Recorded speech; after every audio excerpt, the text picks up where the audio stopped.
we are thinking seriously about the different parts of the problem that are best represented by the sort of move in machine learning to away from what's called system one thinking to system two thinking. So this is something introduced by Kahneman to distinguish between the different styles or modes in which we solve problems. And system one would be very sort of reflexive, automatic, habitual, whereas system two would engage a much more deliberative, thoughtful kind of process. So we're now thinking about ways of formalizing that and emulating that in software under the rubric of active inference.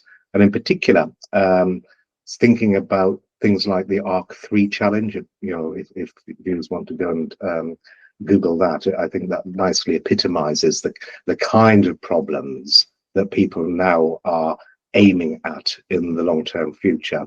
And these challenges really speak to how we abstract, how we reason, how we sort of mull over the evidence at hand and things that we have experienced in our understanding of the cause-effect structure in our little world.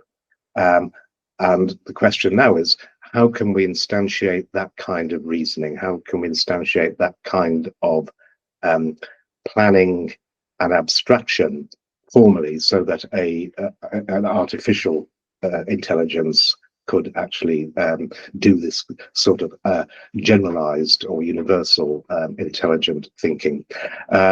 So what I've been doing in the past, the past few weeks, is just focusing on one sort of part of that problem, which is if I knew the structure, the form of the worlds, or I had a world model of the consequences of various states of affairs in the world, but I didn't know what the best response was in terms of getting something correct or having some kind of insight or getting a reward, for example.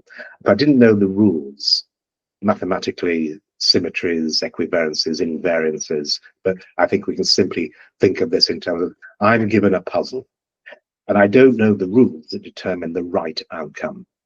How could I possibly discover those rules in the most efficient way possible? So what we're doing at the moment is taking the notions of active inference and applying them to the very structure of the world models that entail or embed those kinds of rules. So what does that mean? Well, it simply means that we have to solicit the right data. We have to sort of query the world. We have to act upon the world in order to reveal the responses of the world in terms of observable data or content that enables me to most efficiently disambiguate between different hypotheses or different world models. So this is very much like the role of a scientist. The scientist has a number of different hypotheses, so sort of an alternate hypothesis and a null hypothesis, usually a straw man kind of hypothesis. And then they say, okay, how will I disambiguate between these two hypotheses or world models? Well, I'm going to design an experiment, and I'm going to design that experiment in such a way that the data that I get from that experiment is going to disambiguate in the most efficient way. It's going to give me the most information pertinent to resolving the uncertainty about, is it like this or is it like that? So this is very much like the application of active inference to disclosing hidden states of the world, states of affairs out there that you can only indirectly observe through your data or through your sensations, but not now applied to states of affairs in the world, but now to the very structure, the cause-effect structure of the way that those data were generated. So this, if you like, is a formalization of hypothesis testing, but in the context of you're in charge of generating the data upon which to base your hypothesis testing. We haven't got a name for that yet. It is a generalization of active inference, but to cover the very structure of our world models. And that leads to this notion of sort of active reasoning, sort of, not just having in mind a suite of hypotheses, and but having in mind also the consequences of various actions, and whether those actions will elicit data that allow me to identify which of these hypotheses is the best one. And that's, at the moment, we're applying that to a paradigm which was introduced several years ago, which is effectively a little puzzle, and you can regard it as a if you like, a stripped down version of the kind of puzzles you will see if you go to the ARC3 website and look at the kind of puzzles that they're putting forth to the machine learning community to say, can you solve this? And it can't be solved by large language models or generative AI. We're talking about a different kind of intelligence that has this capacity for abstraction and reasoning. And what we're saying is that the key challenge, one of the key challenges that faces the community is to abstract and reason in the most efficient way possible with a minimum amount of data. And it's this particular active reasoning, technically active reduction, I'll explain why in a second, that massively increases the sample efficiency, the number of different the number of different experiments you would need to do in order to get to a clear discovery of the rule or a definitive identification of the best hypothesis at hand. Just explain to me, how do humans do this? Is this, do we know that, and what can we learn from that? Yeah, well, the supposition here is that, and that's a great question, this is how humans survive. You could actually argue from the point of view of the free energy principle, if you didn't do this, you wouldn't exist. So there are a number of levels you can answer that. One level would be, well, one particular kind of human is a scientist, and I've just said that this is exactly a description of the scientific process. It is exactly how a scientist formally develops a number of world models. They call them hypotheses. They then design experiments to query the world to get some data, and then on the basis of those data, they then analyze the data, they model the data, and they identify the best hypothesis. Put very simply, the explanation for how these data were generated or caused that renders the probability of those data the greatest. So that's exactly how the scientific process unfolds. Mathematically, it's encapsulated in something called the principles of optimum Bayesian experimental design. It's designing the right experiments, asking the right questions that maximizes the resolution of uncertainty, different explanations for stuff. Now, I could also say, you're doing this now. You're asking questions that will resolve the greatest amount of uncertainty, not only in your head, but also the head, because you have theory of mind, but also the minds of all the people listening to this conversation. So the very fact you ask that question is a nice example of querying the world, eliciting responses, eliciting data or content that is maximally informative, that allows people to clarify in their head, did he mean this? Did he mean that? Did he mean this? So they have to have in mind putative potential explanations, alternative hypotheses. And once that is in place, then they, you now know what kinds of questions to ask that will elicit the content that I'm giving you that sort of identifies, oh, he meant that. So there's this is, if you like, the essence of our epistemic foraging. It is what makes us curious creatures, and in virtue of that, it also could be, from a physics point of view, it's a necessary feature or process that anything that sort of survives in any eco-niche or any world, has to engage in. And what sorts of problems, sort of real world problems, is this particularly good at solving, but today, like an LLM wouldn't be able to cope with at all? Right. So at the moment, the kinds of problems that are being put forth in terms of benchmarking are sort of stripped down, reduced versions of the more generic problem of true reasoning.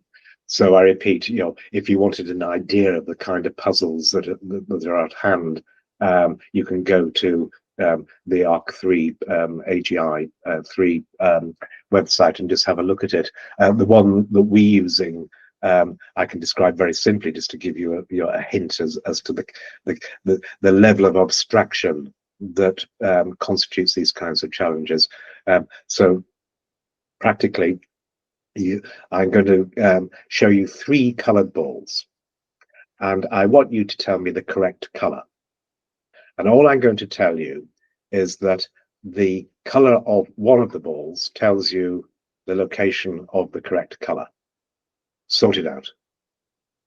And what you would then have to do is think about where you're going to look in terms of where do you sample information by moving your eyes. And then you have to think about, do I pick a color, or do I just say, no, I'm not going to choose yet? So you now have to actively think about the consequences of all your actions and what you are going to do in terms of testing all the different hypotheses. So then the question is, well, what are the hypotheses? What possible rules could explain the fact that there is a unique correct color, just given this state of affairs in the world where there's just a particular arrangement of colored balls? So that would be, that is in fact exactly the example that we're currently working on. And now that can be made much, much more complicated, so that now you're trying to effectively identify the dependencies that underlie lawful symmetries or cause-effect structures in your generative model, that, put in layman's terms, is basically trying to work out a sequence of logical understandings or statements that would lead to the correct response, of the form, well, if this is like that and this is like that, then if that is equal to this, then I'm right. And furthermore, if you know that, you can now make this equal to that if this is equal to this. So at a very abstract level, without committing to a particular example, you can now see that the difficulties inherent in abstracting, and in particular imbuing these abstractions with a lawful context sensitivity, trying to find the right conditions that explain the right contingencies, the right isomorphisms or equivalences that have to be in play before you've solved the puzzle, or you've got the right response, or you now have insight into the underlying the rule that was generating a correct response. So it's affording a structural mechanistic understanding of the way that things work and the outcomes that you're to identify the consequences of any particular combination or configuration of states of the world. And to bring us to versus customers, would that be, for instance, something that would help you understand how financial markets works? Because maybe you could understand the underlying models that would explain different components of them. Yeah, that's very clever. So you've already resolved all your uncertainty. So that, yes, that absolutely. So if you have a series of actors and dynamics in financial markets, for example, that's going to be extremely context sensitive. So somebody, say the Fed's going to raise interest rates, if this, in this context, given that. So the whole set of dependencies that could, if you knew the underlying generative model, be construed as rules. And if you want to now understand the rules that are generating the moves in the market and all their consequences, then you are effectively in the game of this kind of abstraction and rule discovery. And furthermore, if you want to have a particular outcome, a correct outcome, a low risk investment or a strategic investment that has certain criteria in it, you can now discover the rule, given your understanding of the cause effect structure of this particular dynamical system, that would guarantee, or at least probabilistically point towards these correct outcomes, where correct in my world is just unsurprising, likely outcomes given the kind of institution I am. I'm performing well, and well is defined by these particular outcomes. So yeah, that would be, I think, that would be a very pertinent example, discovering the rules that underwrite the market. So having a true world model in the spirit of actually understanding the cause effect structure and all its conditional dependencies and context sensitivities, is actually generating observable outcomes. And we know what the observable outcomes are in the context of fintech, because there's an enormous amount of data there. What we don't know is the decision making and the contingencies under the hood that are actually enacted by financiers, investors, and the like. But we can discover those latent states and the contingencies and the decision making just by finding the best explanation of the observable data, and then discover the rules inherent in those data. Is what you're describing today the same thing as structured learning, or if it's not, what's different? Right. So structured learning would just refer to the grand problem, or the large problem, of identifying the best structure, cause effect structure, that underpins your world model. The world model that's generating consequences, observable consequences from unobservable causes, sometimes known as hidden states or latent states, which is why I keep referring to states of affairs that are not directly observable. They're latent, they're out there, but you can't observe them directly. You can only infer them through the observations. So the structural learning problem is an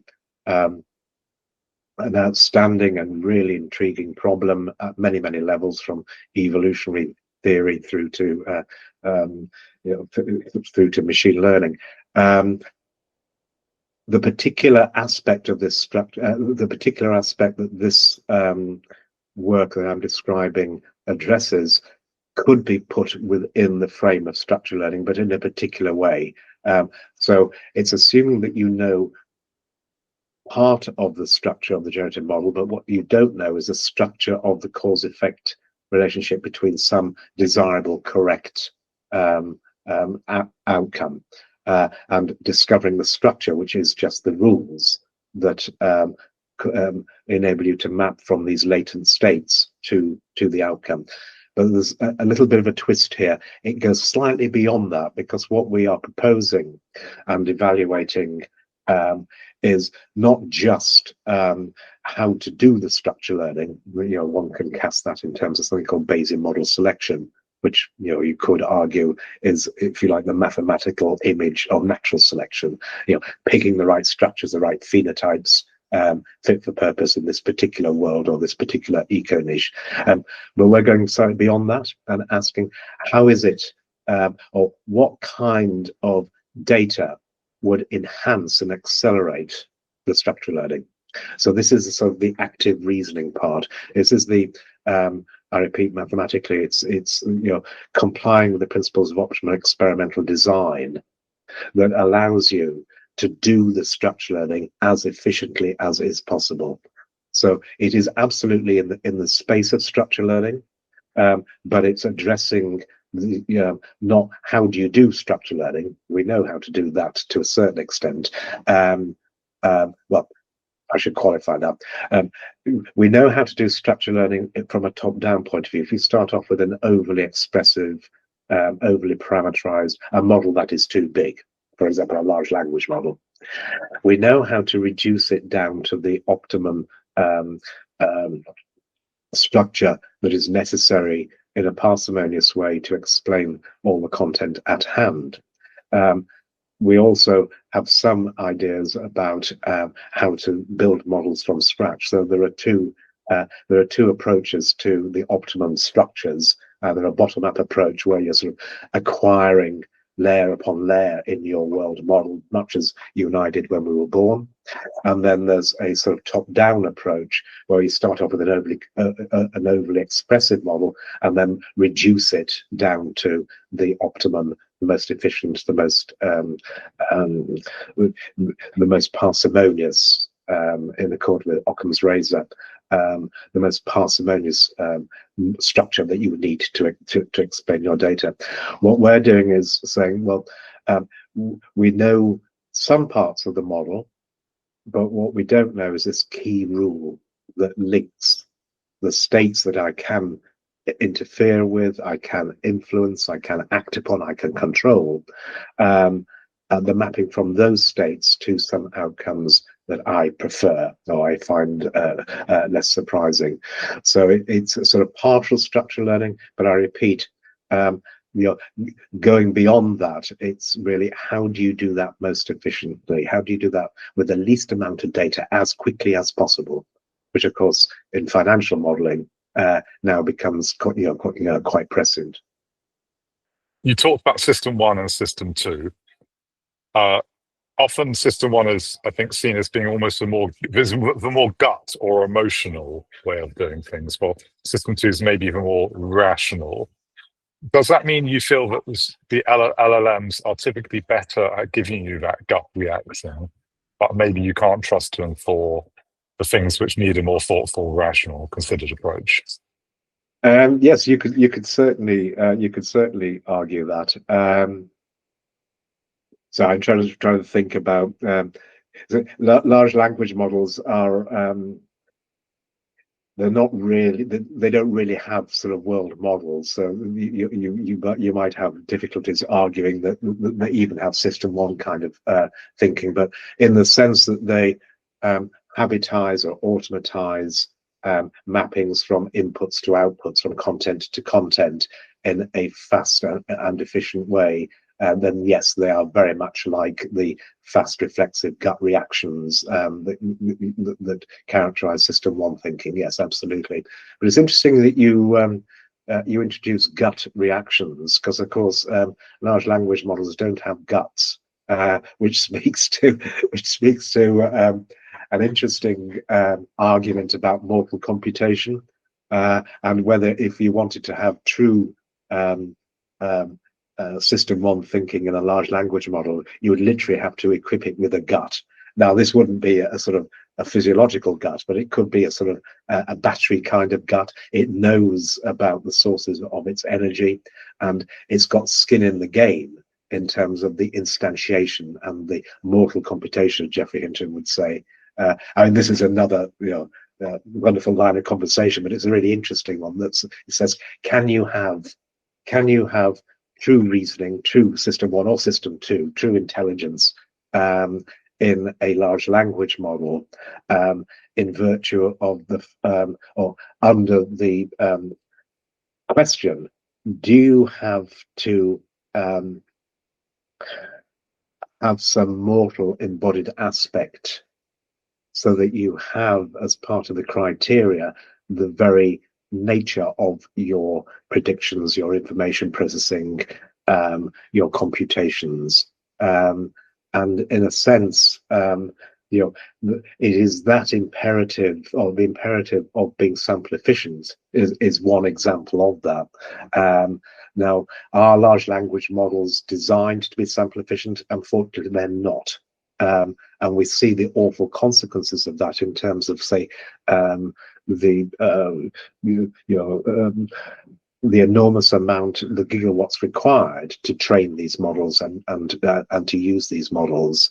If you just look at the sort of the contributions, for example, of building large infrastructures, data warehouses, and the investment behind that infrastructure building that accounts for the majority of the growth in the USA, for example. All of this speaks to the enormous energy inefficiency of immortal computation as we currently know and love it in large language models. That is, in many people's minds, not sustainable. But if you give these machines guts so that they don't like to consume too much energy and get overheated and require lots of cooling, then you're now much more aligned with a biomimetic kind of intelligence, a kind of self-organization you'd see in sustainable ecosystems of intelligent beings. So that the notion of gut feelings is I think more important than just a metaphor for different types of computation. It actually has some really practical foundational aspects when it comes to the imperatives for efficient computation that does not consume gigawatts. And we come back to the meme that you and I love, which is the fact that you and I can do what a large language model does on 20 watts that would power a small light bulb. Great. Thank you very much, Cole. That was fascinating as always.